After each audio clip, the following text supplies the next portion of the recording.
ஹிந்து மதத்தை பற்றியும் திருப்பதி கோவிலுக்கு போறவங்க பற்றியும் ரொம்ப அருவருப்பாலாம் பேசியிருந்தாரு. உன்னை பார்த்தாலே தெரியுதுடா நீ இந்த வேலையை செஞ்சிருப்ப. இப்போ இந்த தகரம் ஃபவுண்டேஷன் ஃபங்க்ஷன் முடிஞ்ச கையோட சூர்யா, ஜோதிகா, அவங்க பசங்க இவங்க எல்லாருமே திருப்பதி கோவிலுக்கு போயிருக்காங்க. பைத்தியக்காரப்ப எதுக்குடா வரீங்க எங்கெல்லாம்? மூளை கடப்பல முட்டாப்பல. திருப்பதி உலகத்திலே பெரிய சாமி, கோடியில கொட்டக்கூடிய சாமின்னு சொல்றீங்க. காட்பாடி இறங்கின ஒரு பக்தன் 48 நாள் விரதம் இருந்து காட்பாடி இறங்குற ஒருத்தன் நடந்து போறான். வெறும் பச்சை தண்ணி குடிச்சிட்டு நடந்து போறான். கருட உற்சவம், ரத உற்சவம் டைம். அங்க வந்து பிளேகு கால்ரா வரும்னு சொல்லிட்டு தடுப்பூசி போடுறாங்க. அது சாவூசின்னு பயந்துட்டு இவன் காட்டுக்குள்ள பூந்து பாம்பு தேள் கடிச்சா பரவாயில்ல காட்டுக்குள்ள பூந்து புதற்குள்ள பூந்து போறான். மேல போனா கோயிலை சுத்தியும் விசேஷ நாள்ல பாம்பு கூடங்களை படுத்துக்கிற மாதிரி 8 சுத்து கியூ நிக்குது. இந்த 8 சுத்துல இன்ன காலையில் நின்று கெரோசின் அடுப்புல சப்பாத்தி சூடு பண்ணி சாப்பிட்டா 4வது நாள் காலையில் தான் கோயிலுக்குள்ள போக முடியும். இந்த ஏழை உண்மையான பக்தன் உள்ள போனா இந்த சைஸ்ல மூங்கல் குச்சி வச்சிருக்கான்.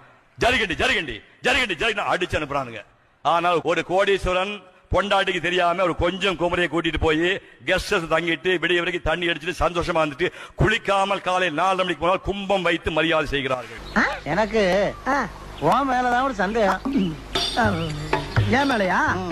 டேய் செல்தட்டி சிவகுமார், பொண்டாட்டிக்கு தெரியாம கொஞ்சம் குமரியோட திருப்பதி கோவிலுக்கு போயிட்டு அங்க தங்கி அங்க இல்லாத பல்லாத வேலைகள்லாம் பார்த்துக்கிட்டு அப்புறமா காலையில இந்த கோவிலுக்கு போனா, திருப்பதி கோவிலுக்கு போனா அங்க அவனுக்கு பூர்வ கும்ப மரியாதை தருவாங்க அப்படின்ற மாதிரி எவ்வளவு கேவலமா பேசியிருந்தேப்பா. இத போய் வெளியில எவன்னு சொல்லிடாத. உன் விளையாடும் எடுத்து கடல் தண்ணியில் சூப்பு வச்சு ஓவாயில ஊத்திர போறாங்க. இங்க உன் புள்ள போயிருக்கு, உன்னுடைய மருமக போயிருக்கா, வேற பசங்க எல்லாம் போயிருக்காங்க. இப்ப இவங்களையும் பார்த்து இத மாதிரிலாம் நீ பேசுவியா, இத மாதிரிலாம் நீ சொல்லுவியா, நீயும் இப்படிதான் போனியாடா அப்படின்ற மாதிரி நீ உன் புள்ளையா பார்த்து கேள்வி கேட்பியா? பந்தமா அடி போதும். இந்த திமுக ஈகோ சிஸ்டத்தை கொஞ்சம் நீங்க கூர்ந்து கவனிச்சு பாருங்களேன். ஒரு பக்கம் ஹிந்து மதத்தை குறித்து ரொம்ப இழிவா அருவருப்பாலாம் பேசுவாங்க. மறுநாளே அவங்க குடும்பத்துல இருக்கக்கூடியவர்களை கோவிலுக்கு அனுப்புவாங்க. அவங்க கோவிலுக்கு போறத இந்த திமுக கொத்தடிமைகளா இருக்கக்கூடிய ஊடகங்கள் அது பெருசா செய்தியா வேற போடுவாங்க. இந்த ஏரியாவுல கொஞ்சம் எச்சரிக்கையா தான் தெரியல. சரி, நாம இப்ப இந்த தகரம் ஃபவுண்டேஷன் பத்தி பார்க்கலாம். இந்த சித்திரக்குள்ளன் சூர்யா இருக்கார் இல்லையா, அவர் சம்பாதிச்ச பணத்தை அப்படியே ஒரு ஃபவுண்டேஷன்ல போட்டு அதன் மூலியமா ஏழை எளிய மக்களுக்கு உதவுறாரு, படிப்புக்காக உதவுறாரு அப்படின்ற மாதிரியான ஒரு பிம்பத்தை, ஒரு மாய பிம்பத்தை இவங்க எல்லாருமே உருவாக்கி வச்சிருக்காங்க. கேவலமான பில்டப் தேவையா? பில்டப் பண்றணும், நாதாரித்தனம் பண்ணாலும் நாசுக்கா பண்ணணும்டா. ஆனா நம்ம பண்றது 4 பேருக்கு புரியப்படாது, தெரியப்படாது.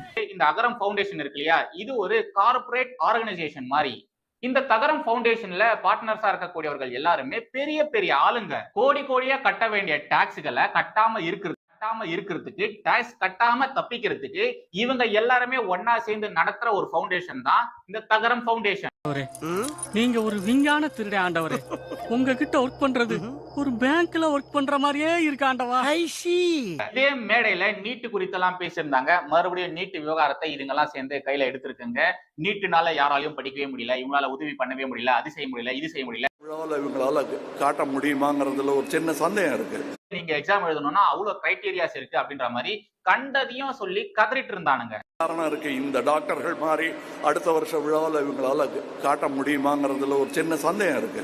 ஏன்னா 2017க்கு பிறகு இவர்களால் இந்த முயற்சியை தொடர முடியவில்லை. இப்ப புரியுதா ஏன் நீட்டு வேண்டாங்கிறோம்? அப்படியா? அப்படிச்சா கிடைச்சிது. நான் படிப்பு கம்மி தான், எனக்கு அந்த அளவுக்கு படிப்புலாம் இல்லை. எனக்கு என் பையனுக்கு கிடைச்சது எனக்கு ரொம்ப சந்தோஷமா இருக்குது. நீட் 2025 எக்ஸாம் எழுதினேன், எனக்கு வந்து சீட் கிடைச்சிருக்கு ஸ்டாண்டிங்ல. நீட் மார்க் வந்து 275. நான் இப்ப ரொம்ப சந்தோஷமா இருக்கேன். இல்ல இங்க சந்திரன் ஒரு மானஸ் இருந்தா அவன் எங்கேன்னு தேடுறேன். அவனதான் டிரைவர் ஆயிட்டான், நீ ஒரு டாக்டர் ஆகணும் அப்படின்னு ஆசைப்பட்டேன்.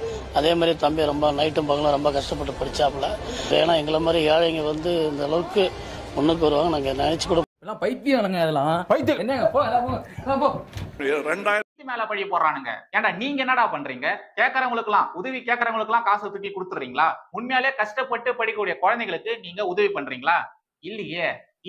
நீங்க வைக்கக்கூடிய கிரைட்டீரியாவை அவங்க ஃபுல்ஃபில் பண்ணா மட்டும்தான் அவங்களுக்கு நீங்க உதவியே பண்றீங்க. ஆனா இவனுங்க நீட்ட குறை சொல்றானுங்க. ஜாதி இல்லாத சமுதாய அமைப்புன்றீங்க, ஆனா அந்த ஜாதி கலவரத்தை ஊக்குவிக்கிறது நீங்க தானே. எல்லாருக்கும் கல்வி இருக்கணும், எல்லாருக்குமே சமூக நீதி பண்ண வேண்டியதானே. உண்மையாலே கஷ்டப்படுறாங்கன்னா கஷ்டப்படுறவங்க எல்லாருக்குமே உதவி பண்ண வேண்டியதானே. ஏன் கஷ்டப்படுறவங்களே நீ தகுதி பார்த்து உதவி பண்ற? இல்ல நீயே இவ்வளவு கேவலமா இருக்கேன்னு சொல்ல வர்ற. ஒத்துக்கிறேன் சொல்ல வர்ற ஒத்துக்கிறேன். இதுல ஜோதிகா இருக்காங்க இல்லையா, அவங்க நாம என்ன பணத்தை வச்சு ஆரம்பிச்சோம், அன்பை வச்சுதான் ஆரம்பிச்சோம் அப்படின்ற மாதிரி கார்த்திக் கிட்ட சொன்னதா அந்த கார்த்திக் அந்த மேடையில பேசியிருக்காரு. அன்பை வச்சு ஆரம்பிச்சோம், அழுகி போன தக்காளியை வச்சு ஆரம்பிச்சோம்னு என்ன பேச்சு பேசுதுங்க பாத்தீங்களா இதுங்க.